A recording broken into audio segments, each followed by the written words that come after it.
Vamos a abrir nuestras Biblias ahí en el Evangelio de Lucas, el capítulo 4, y vamos a leer los versículos del 14 al 30.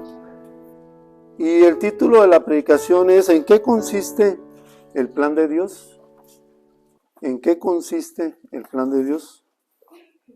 Dice así la Escritura: y Jesús volvió en el poder del Espíritu a Galilea, y se difundió su fama por toda la tierra de alrededor. Y enseñaba en las sinagogas de ellos y era glorificado por todos. Vino a Nazaret, donde se había criado, y en el día de reposo entró en la sinagoga conforme a su costumbre, y se levantó a leer. Y se le dio el libro del profeta Isaías, y habiendo abierto el libro, halló el lugar donde estaba escrito: el Espíritu del Señor está sobre mí, por cuanto me ha ungido para dar buenas nuevas a los pobres, me ha enviado a sanar a los quebrantados de corazón, a pregonar libertad a los cautivos y vista a los ciegos, a poner en libertad a los oprimidos, a predicar el año agradable del Señor. Y enrollando el libro, lo dio al ministro, y se sentó, y los ojos de todos en la sinagoga estaban fijos en él. Y comenzó a decirles: hoy se ha cumplido esta escritura delante de vosotros. Y todos daban buen testimonio de él, y estaban maravillados de las palabras de gracia que salían de su boca, y decían: ¿no es este el hijo de José? Él les dijo: sin duda me diréis este refrán: médico, cúrate a ti mismo. De tantas cosas que hemos oído que se han hecho en Capernaum, haz también aquí en tu tierra. Y añadió: de cierto os digo que ningún profeta es acepto en su propia tierra.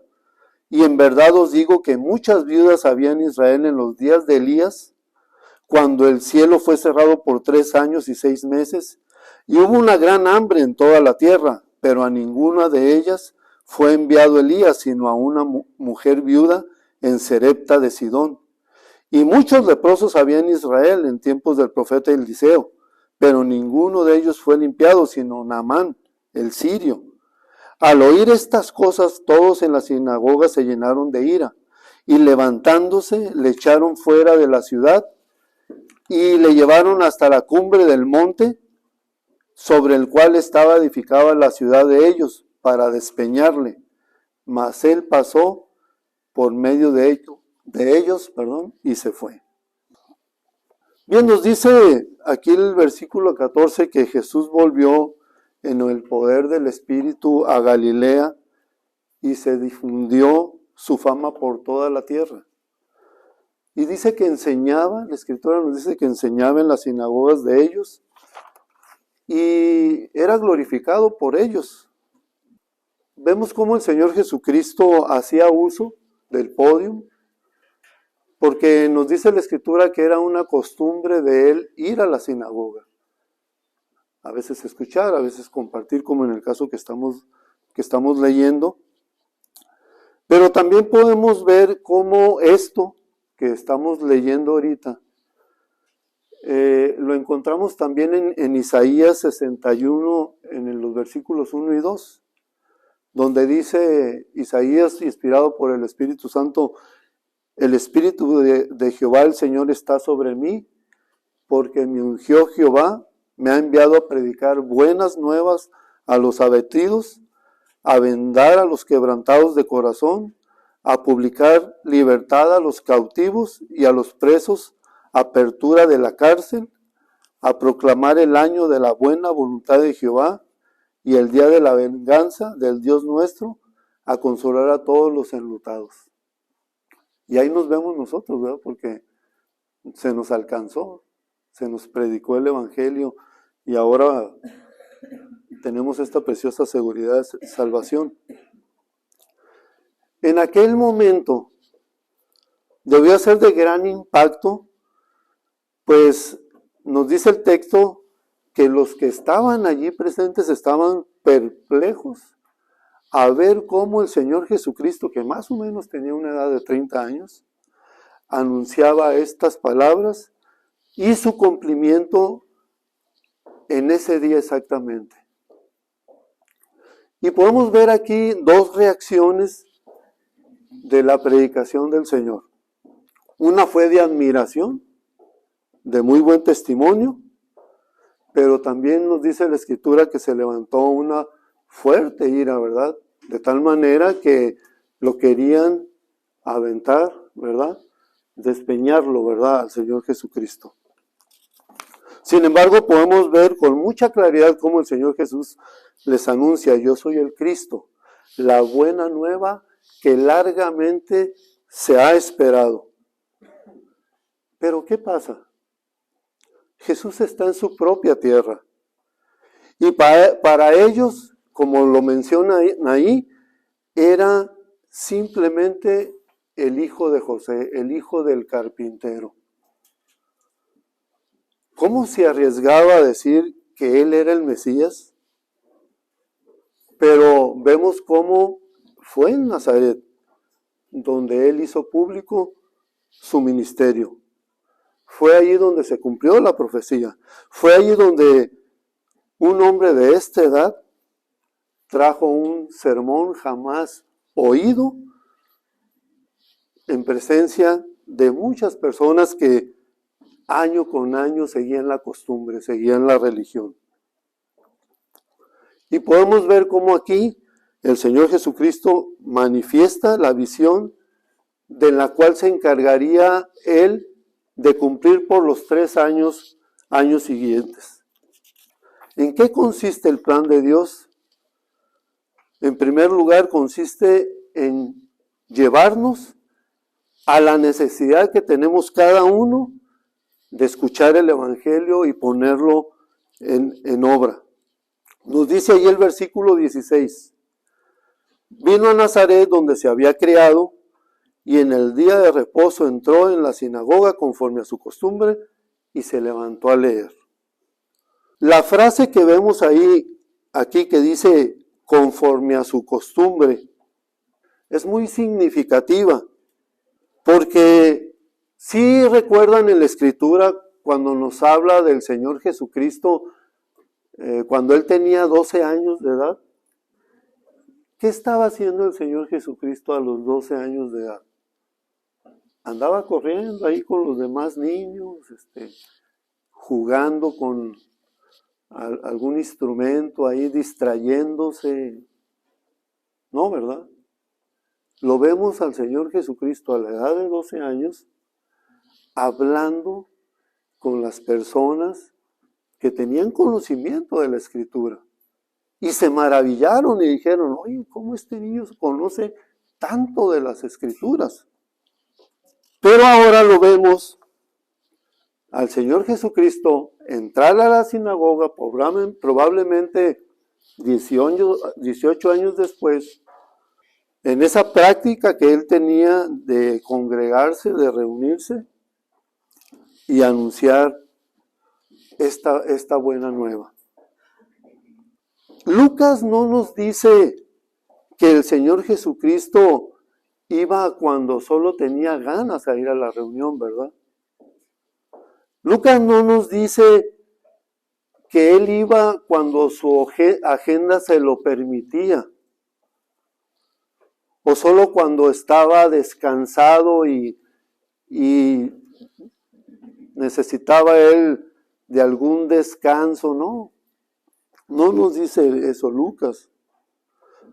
Nos dice Lucas que él tenía la costumbre de asistir. Y a veces hoy en nuestros días cualquier cosa nos mueve y dejamos de venir a la reunión. Pero lo más que podemos enfatizar en esto es que cuando vienes a la reunión, ¿cómo está tu corazón? ¿Está tu corazón preparado, deseoso de escuchar la palabra de Dios, de guardarla en tu corazón? Hoy Ricardo en su meditación nos habla de la importancia de la palabra de Dios en nuestras vidas. ¿Qué hacemos con la palabra de Dios? ¿Qué hacemos con el venir aquí y estar escuchando lo que Dios tiene para nosotros? ¿Cuál es la actitud de nuestro corazón? Yo espero que sea una buena actitud. Y podemos ver que el Señor Jesucristo nos da ejemplo también en eso. Él iba, se reunía. El hecho de decir era su costumbre es que Él no fallaba, ¿verdad? Vemos que ya después, en su ministerio terrenal, pues anda visitando varias ciudades, anda haciendo recorridos y bueno, está cumpliendo con su propósito, su venida, ¿verdad? Anunciar las buenas nuevas. Y sabemos que es de bendición para nosotros, para nuestras familias, el hecho de que estemos considerando como lo más importante lo que hacemos aquí en la congregación. El venir preparados, el alabar al Señor, el escuchar su palabra. Ahora con la participación que tenemos de la lectura de los salmos y expresar lo que nos bendijo. Entonces, son cosas que al final nosotros vamos a ser los beneficiados, ¿verdad? Y eso es lo que Dios quiere, siempre bendecirnos con la exposición de su palabra y todo lo que hay alrededor. Pero, ¿qué pasa con los verdaderos cristianos? Porque a veces no nos concentramos en lo más importante que es el Señor. Deberíamos estar pensando esto todos los días, cómo está mi corazón delante de Dios, ¿verdad? Nos dice también el versículo 21 de Lucas 4, que el Señor les dice, ¿verdad? Hoy se ha cumplido esta escritura delante de vosotros. Pensemos en lo siguiente. Jesús durante su vida había escuchado muchos sermones en la sinagoga. Se dice pues que se reunían cada día de reposo, los sábados. Pero pensemos un poco, ¿cuál debió haber sido el tema dominante en todas las lecturas, en todos los sermones ahí en la sinagoga? ¿Cuál fue el tema que más llamaría la atención? ¿Cuál piensan ustedes que sería el tema más importante? Yo pienso que la venida del Mesías, porque se nos dice una y otra vez que ellos estaban esperando al Mesías. Y Israel esperaba la manifestación de Dios a su pueblo, que había sido golpeado por muchos años. Acuérdense cómo fueron maltratados en Egipto, cómo ellos buscaban ese Salvador, cómo el pueblo de Israel de alguna manera ha pasado por situaciones difíciles. Y siempre, ¿verdad?, cuando pasan en una crisis, siempre voltean a que los rescaten, ¿verdad?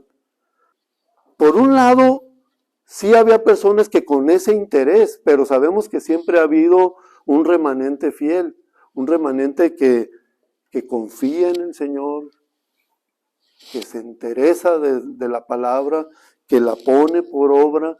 Y también había ese remanente fiel que estaban con la expectativa de si los tiempos ya estaban por cumplirse.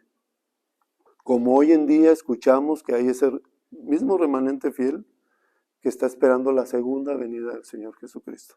Así como también, pues nosotros como gentiles, ¿verdad?, que creemos en el Señor Jesucristo, que es nuestro Señor y Salvador, sabemos que su regreso ya está pronto.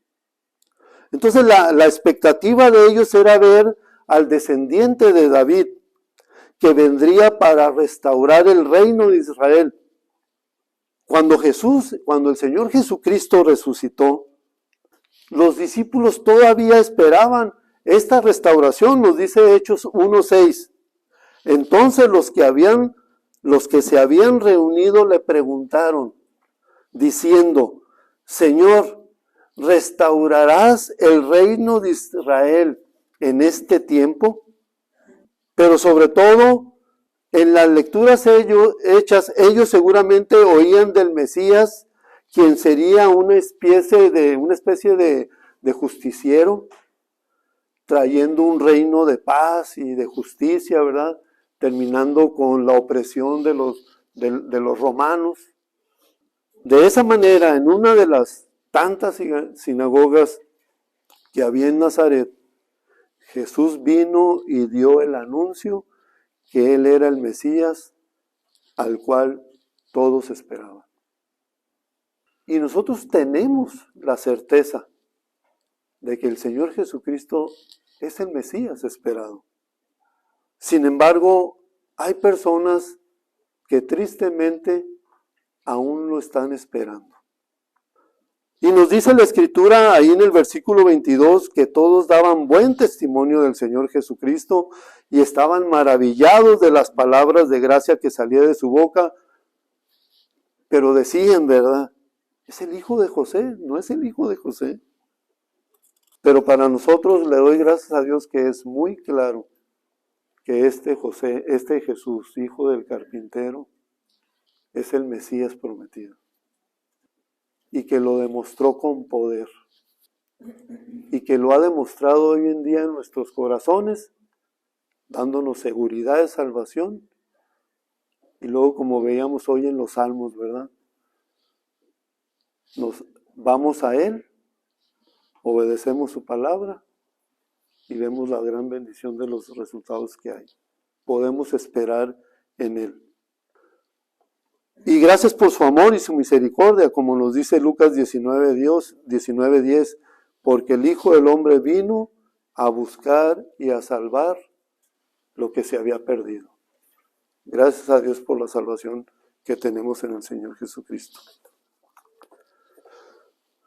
¿En qué consiste nuestra vida en el Señor? En segundo lugar, consiste en revelarnos el poder del Evangelio.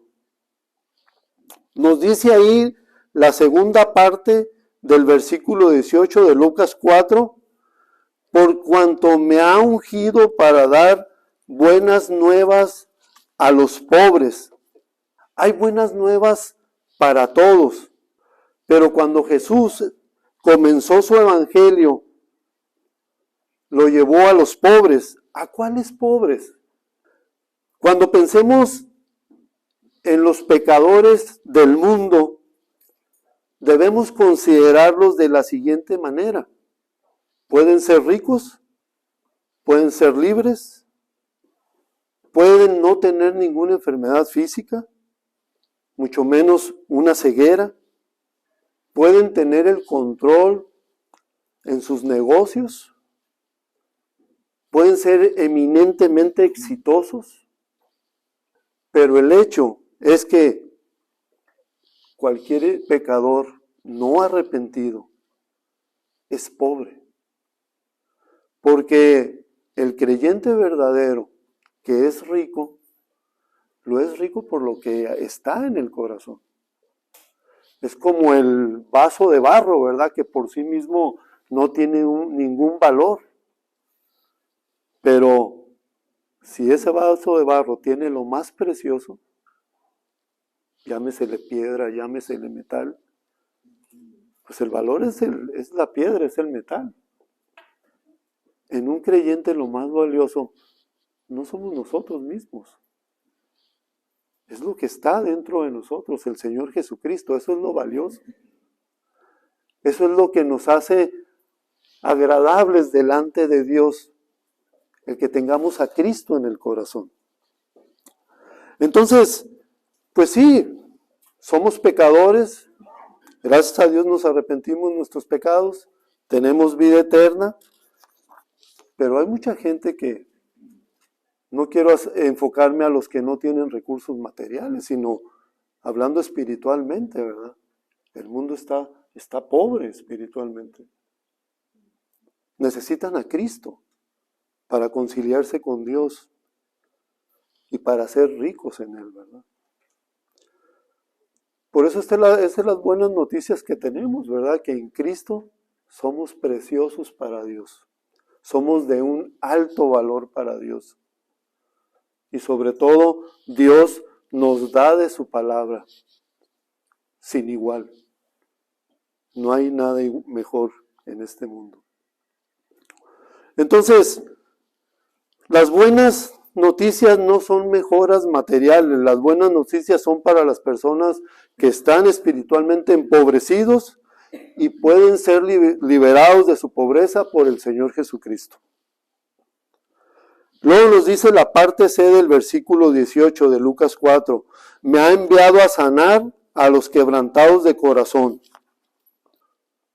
El Señor Jesucristo es un especialista. Ya ahorita la medicina pues está avanzada. Hemos escuchado de cirugías del corazón que ya no necesariamente han tenido que ser abiertas completamente las personas, sino que se han hecho por medio de algunas sondas. Y me tocó conocer un caso donde fue exitoso. Pero sabemos que también hay cirujanos pues que, bueno, pues tenemos un gran ejemplo aquí, ¿verdad? Y le damos gracias a Dios que con Héctor salió todo bien. Y sí, vemos que la medicina va avanzando. Pero el especialista para arreglar las cuestiones eternas, las cuestiones del corazón, es el Señor Jesucristo. Por eso es importante acudir al Señor Jesucristo cuando tienes la convicción de que como pecador estás destituido de la gloria de Dios. O también como creyentes, ¿verdad? El que nos mantengamos firmes y constantes delante de Él, porque queremos estar en una íntima comunión con Él. Y hay muchas cosas que quebrantan el corazón, porque es el centro de nuestros sentimientos, pero solo hay un solo médico que puede sanarlos, y ese es el Señor Jesucristo. Dice la frase, me ha enviado para sanar a los quebrantados de corazón. Se necesita un corazón contrito y humillado delante de Dios. Y vemos cómo Dios se encarga de su grey, porque pone personas en nuestras vidas para que podamos ser ayudados. Un consejo de alguna situación particular de la familia o ya sea de uno mismo también. Vemos cómo Dios tiene a esos hombres, ¿verdad?, que los ha puesto para que la iglesia se mantenga saludable, con un corazón para con Él. Un corazón sanado es un corazón alegre, es un corazón renovado, es un corazón lleno de frutos, es un corazón lleno de alabanza y también es un corazón que bendice a todos los que están alrededor. Fíjese lo importante de estar en íntima comunión con Dios. Es un corazón alegre, independientemente de las circunstancias adversas que haya. Es un corazón que está lleno de frutos, de alabanza. Y es un corazón que bendice a los que están alrededor. También nos dice la Escritura ahí en la parte D del versículo 18 que el Señor Jesucristo da vista a los ciegos. Y tenemos ejemplos, ¿verdad? Si hablamos de lo físico, ¿verdad? Jesús sanó, por ejemplo, al ciego Bartimeo, que lo vamos a poder leer ahí en Marcos 10, del 46 al 52. También le dio vista al ciego cuando, ¿se acuerdan que le untó barro en sus ojos y lo mandó a que se lavara? Lo tenemos ahí en Juan 9. Y cuando Juan el Bautista preguntó si el Señor Jesucristo era el Mesías, el Señor Jesucristo menciona y le dice, dile que los ciegos ven, que los sordos oyen. ¿Quién hacía estos milagros? Sino solo el Mesías prometido, el Señor viviendo entre nosotros, Dios mismo viviendo entre nosotros. Estaba clara la evidencia de quién era el Señor Jesucristo. Pero se fijan la dureza del corazón de algunos. Que Dios nos guarde, ¿verdad? Y que nuestro corazón no se endurezca, sino que nuestro corazón sea sensible a la guía de Dios. Y vemos con claridad cómo el mensaje del Señor Jesucristo iba más allá de sanar a los ciegos físicamente, sino era que el pueblo se diera cuenta de que Él era el prometido, el que había de venir.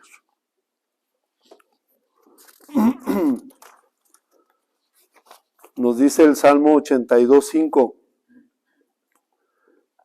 no saben, no entienden y andan en tinieblas.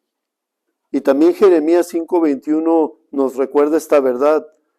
Oíd ahora esto, pueblo necio y sin corazón, que tienen ojos y no ve, que tiene oídos y no oye.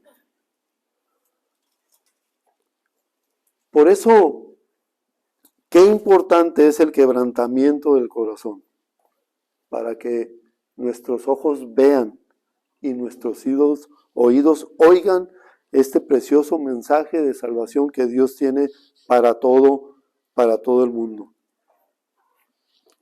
Jesús vino para dar vista a los ciegos y para que ellos puedan decir al final, como nos dice Juan 9:25, si es pecador, no lo sé.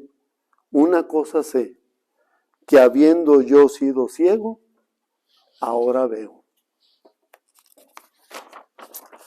También vemos ahí en el mismo versículo 18, en la parte de que vino a pregonar libertad a los cautivos.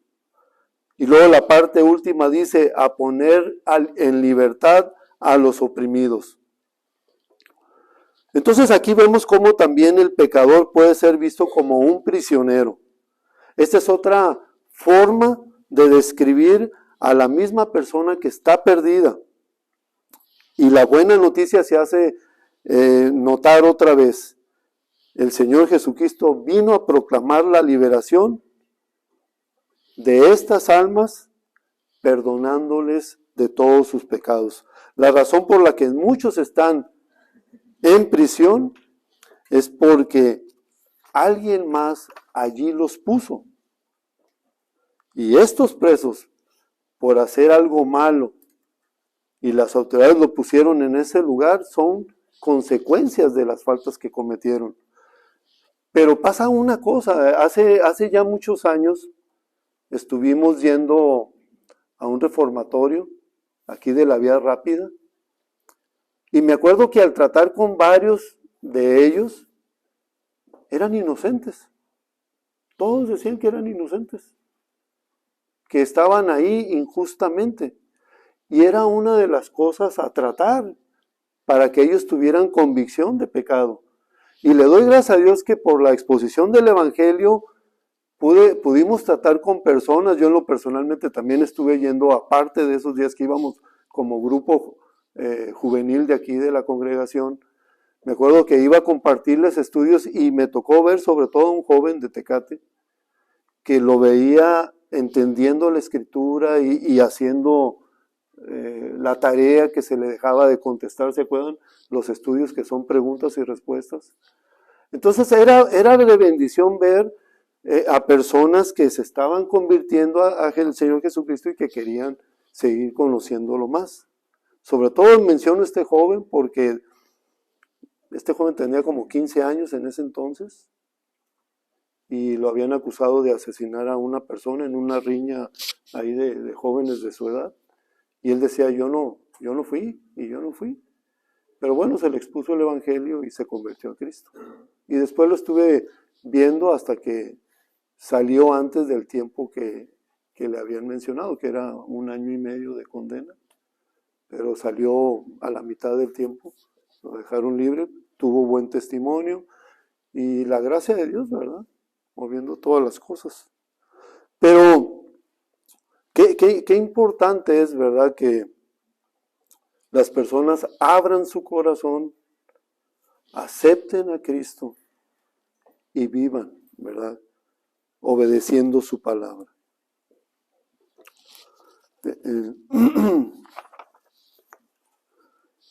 Y bueno, llegamos a Lucas 4:19, donde nos dice la palabra que el Señor Jesucristo vino a predicar el año agradable del Señor.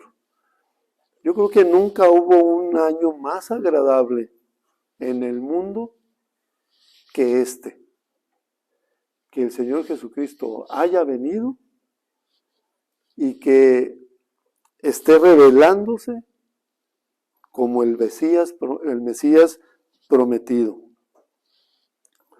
Pero ¿qué significa esto? Significa, por un lado, la paciencia que Dios ha tenido para con el mundo, que a pesar de sus dificultades y calamidades que se han visto hoy en nuestros días, este mensaje sigue vigente. Y de veras, gracias a Dios, porque en nuestro tiempo, cada uno en nuestro tiempo, entendimos el mensaje y aceptamos a Cristo. Y ahora sabemos cuáles son sus propósitos y queremos agradarle en todo. Pero este tiempo fue muy especial. El Mesías se hizo presente, se cumplieron las promesas. Y entonces podemos pensar en, oye, ¿cómo está mi vida? ¿Qué tengo que hacer? ¿Cuáles son mis prioridades? ¿Cuáles son mis metas? Y a veces esas prioridades y esas metas están muy cambiadas, porque deberían de ser lo primero en nuestras vidas, debería ser el Señor en primer lugar, ¿verdad? Que su palabra siempre sea lo más importante para nosotros. Y luego de ahí, pues podemos decir que la familia es algo también importante, la congregación, el negocio, y así podemos hacer un orden. Pero a veces, ¿qué es lo que está en nuestras vidas como primer lugar? ¿Qué es lo más importante? A veces es el trabajo. Estamos absorbidos por el trabajo. De tal manera que el Señor viene a tomar un tercer, cuarto lugar y no lo consideramos en nuestras vidas.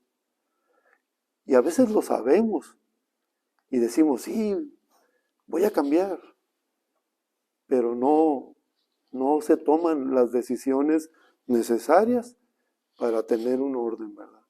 Como a Dios le agrada. Entonces, podemos ver cómo aquí el Señor Jesucristo siempre puso en primer lugar la voluntad de su Padre. Dice, no he venido para cumplir mi voluntad, sino la voluntad del que me envió. Así también ahora nosotros, ¿verdad? Debemos de enfocarnos en cumplir la voluntad de Dios. ¿En qué consiste nuestra vida en el Señor? En tercer lugar, en mostrarnos que el Evangelio es de carácter universal. Nos dice ahí el versículo 23, la parte A. Él les dijo, sin duda me diréis este refrán, médico, cúrate a ti mismo. La pregunta es, ¿por qué dijo Jesús esto? Médico, cúrate a ti mismo. ¿Por qué dijo esto el Señor? Pues lo dijo esto porque sabía que su propia gente lo iba a rechazar. Así como vemos en la Escritura que también fueron rechazados los profetas del Antiguo Testamento. Entonces ahí el Señor Jesucristo presentó un ejemplo en los versículos del 25 al 27, donde nos dice, y en verdad os digo que muchas viudas había en Israel en los días de Elías, cuando el cielo fue cerrado por 3 años y 6 meses, y hubo una gran hambre en toda la tierra, pero a ninguna de ellas fue enviado Elías, sino a una mujer viuda y Sarepta de Sidón. Y muchos leprosos habían en Israel en tiempo del profeta Eliseo, pero ninguno de ellos fue limpiado, sino Naamán el sirio. El profeta Elías fue el quien mejor fue recibido en Israel por una viuda de la ciudad de Sarepta, de Sidón, a quien Dios permitió sostenerlo por varios años de una hambruna que hubo en Israel. También el Señor Jesucristo les puso el ejemplo de los leprosos que había en Israel durante los tiempos de Eliseo, pero ninguno de ellos fue limpiado, sino solamente Naamán el sirio. ¿Por qué presentó Jesús estos ejemplos? Porque Israel pensó ser siempre una nación exclusiva. Si bien ellos sabían de la bendición de Abraham para todas las naciones de la tierra, el concepto que tenían los judíos de considerarse los únicos herederos de los bienes divinos, les condujo de alguna manera a ser sectarios, rechazando con eso la posibilidad de una salvación para otros como nosotros, los gentiles. Pero, ¿cuál es el propósito de Jesús al traer estos dos ejemplos? Simple y sencillamente hacerles ver el error. Entonces la pregunta sería esta: ¿por qué debería ir a Nazaret y hacer algo por ellos? Al final, no tendría ningún honor aquí, porque no lo estaban recibiendo como el Mesías. Simplemente lo veían como el hijo del carpintero, mas no el Mesías esperado. Y podemos ver cómo ellos trataron de arrojarlo, ¿verdad? Sin embargo, vemos que el tiempo del Señor todavía no había llegado, porque nos dice la Escritura en el versículo 30 que pasó Él por en medio de ellos y se fue. No lo prendieron, no lo echaron al peñasco, simplemente el Señor Jesucristo pasó en medio de ellos. Entonces vemos que este versículo 30, forma parte habla de la reacción de la gente cuando descubrieron que el Señor Jesucristo no hacía acepción de personas, no era exclusivo nada más. No cabía esa posibilidad de los judíos de oír que un Mesías, a quien tanto esperaban, venía para salvar a otros. ¿Y qué pasó en esta escena?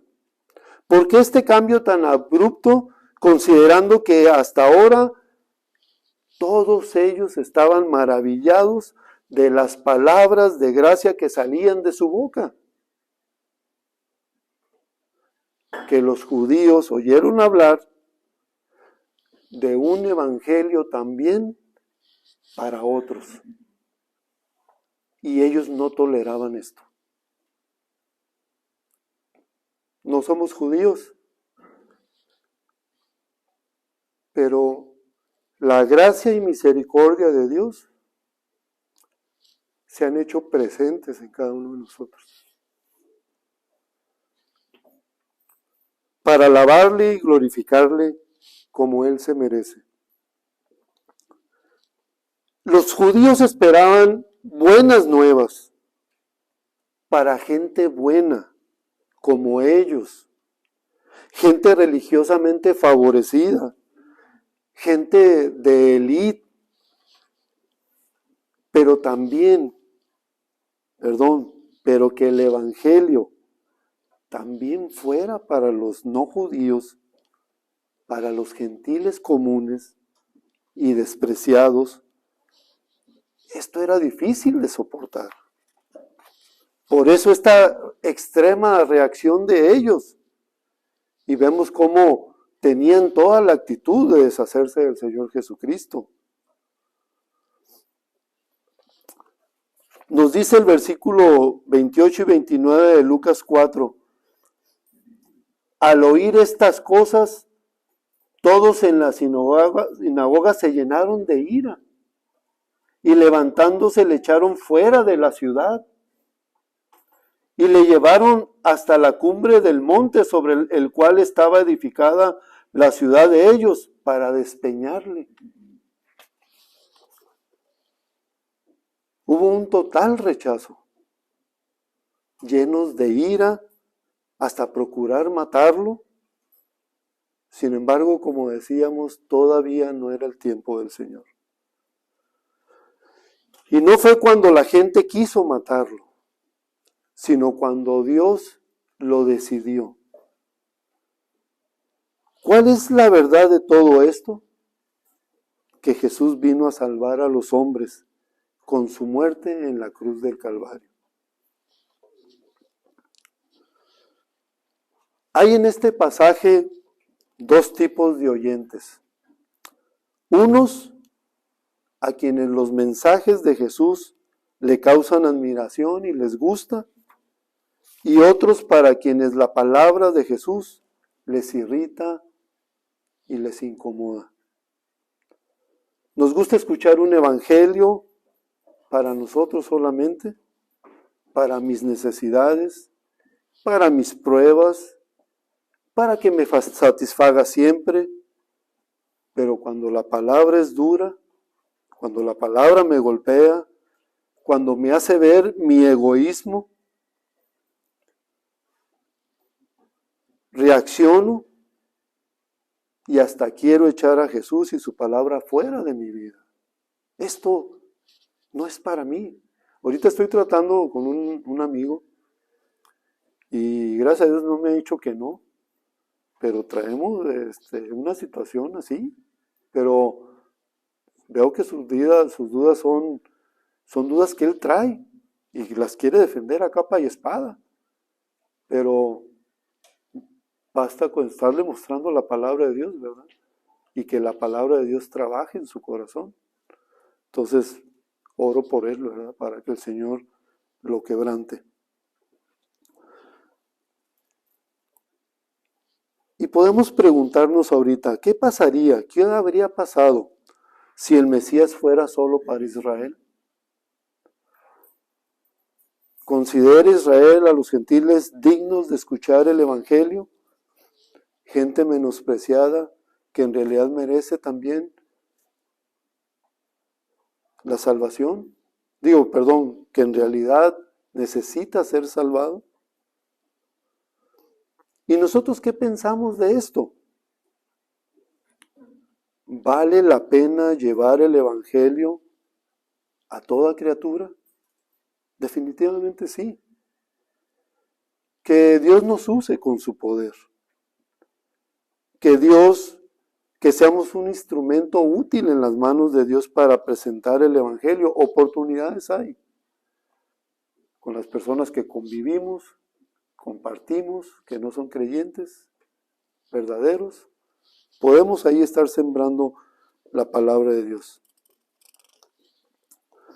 En conclusión, imagínense por un momento a la gente sentadas en las sillas de la sinagoga, con sus ojos fijos en el Señor Jesucristo y sus oídos escuchando atentamente. ¿Qué vas a decir? Ante esta gran verdad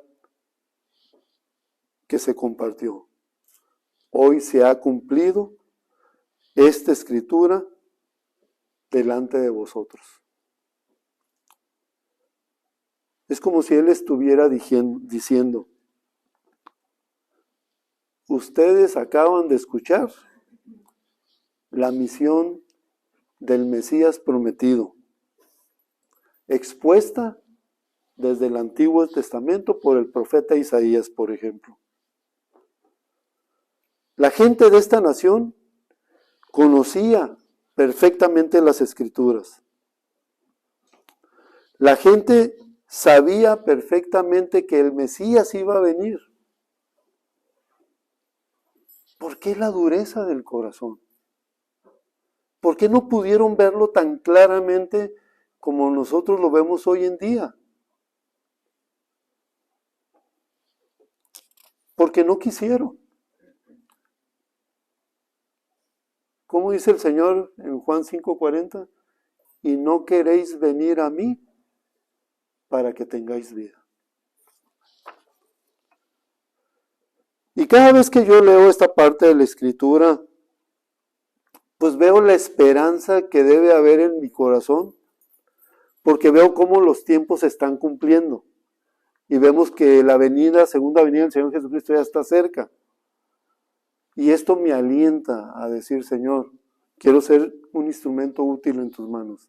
Mantén mi corazón para contigo. Que nuestro corazón así se encuentre. Que seamos cristianos verdaderos que estén siempre viviendo por la palabra de Dios en obediencia a ella. Y que pues en cualquier momento que nos encontremos, presentemos las buenas nuevas del Señor Jesucristo. Que Dios les bendiga.